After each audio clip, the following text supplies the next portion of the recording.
Hey everybody! It is our very last week that my class has to do work, so this will be our last read aloud for the week. I am wearing a shirt that was given to me. It says, "If you can read this, thank you, teacher." I think it's really funny, and reading is the best, so thank your teacher or whoever taught you to read. Today we're going to be reading a couple fables, and you may know that fables are a story that usually has a moral or a lesson at the end.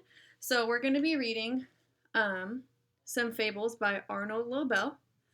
And the first one we're going to read is called The Poor Old Dog. So I'll show you the picture first, and then I'll read the story to you. And if you want to go back to look at the picture, you can, and I'll show it at the end. So, The Poor Old Dog. There was an old dog who was very poor. The only coat he had to wear was mostly holes, held together by ragged threads. He could feel the pebbles on the pavement through the thin soles of his tattered shoes. He slept in the park because he had no home. The dog spent most of his time searching in garbage cans. He found bits of string and buttons.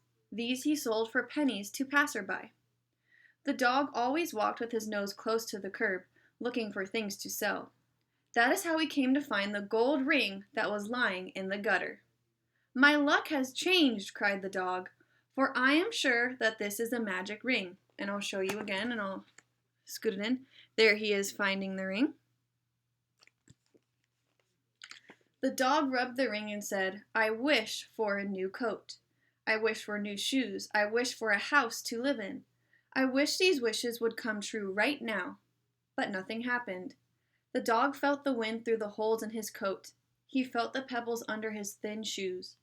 That night he slept on his usual bench in the park. Several days later, the dog saw a note on a lamppost. The note said, "Lost, gold ring. Large reward. Mr. Terrier, 10 Wealthy Lane." The old dog hurried to Wealthy Lane. Mr. Terrier was overjoyed to have his ring returned. He thanked the dog profusely and gave him a bulging purse that was full of coins. The dog bought a warm fur coat. He bought a pair of good shoes with 6 thick soles. There was a large amount of money left over. The dog used the rest of it as a down payment on a cozy little house. He moved right in and never had to sleep in the park again. And then at the end, it says, "Wishes on their way to coming true will not be rushed." So that was the message or the moral for this fable. And I'll show you the picture again.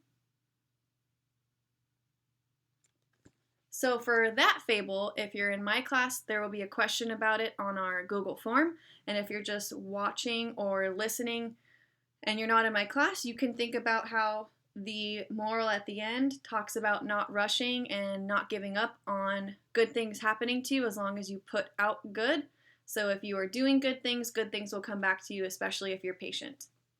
Alrighty, our last fable that we're going to read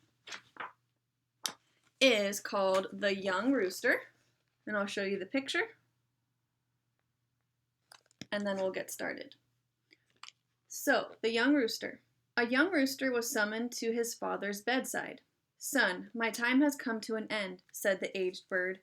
"Now it is your turn to crow up the morning sun each day." The young rooster watched sadly as his father's life slipped away.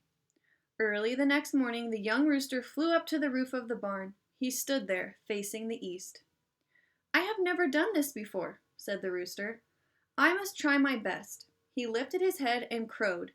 A weak and scratchy croak was the only sound he was able to make. The sun did not come up. Clouds covered the sky, and a damp drizzle fell all day. All of the animals of the farm came to the rooster. "This is a disaster," cried a pig. "We need our sunshine," shouted a sheep. "Rooster, you must crow much louder," said a bull. "The sun is 93 million miles away. How do you expect it to hear you?"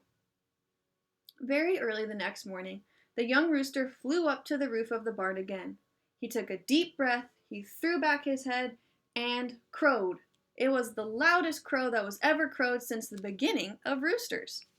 The animals on the farm were awakened from their sleep with a start. "What a noise!" cried a pig. "My ears hurt," shouted the sheep. "My head is splitting," said the bull. "I'm sorry," said the rooster. But I was only doing my job. He said this with a great deal of pride, for he saw, far to the east, the tip of the morning sun coming up over the trees. And the message at the end of this is, a first failure may prepare the way for later success. And I'll show you the picture again. There's the rooster on the top.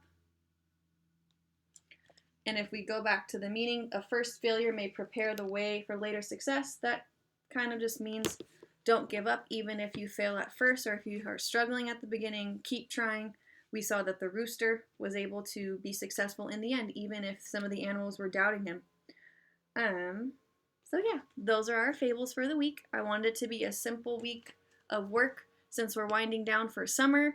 If you've been following along on all of these, great work. I'm so happy that you are taking your learning and reading seriously. I hope you have a really good summer.